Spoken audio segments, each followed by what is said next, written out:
মাস দুয়েকের মতো আবার রিলিফ। ইঞ্জেকশানটা নিজের হাতে করে দিতে হয়। এটা 15 সেকেন্ড যখন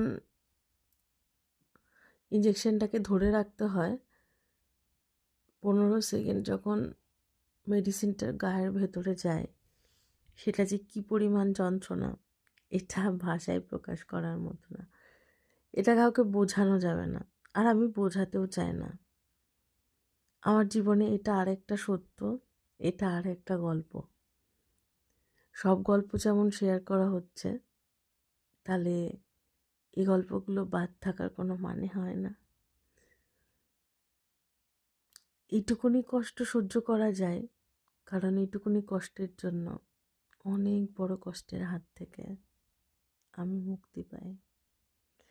সেই জন্য এই কষ্টটা মেনে নেওয়া যায়। অনেক সময় এমন হয়, ইঞ্জেকশনটা দিচ্ছি, হাতটা বেরিয়ে আসে যে আর পারছি না, কিন্তু এইটুকুনি কষ্ট না পেলে তো হবে না।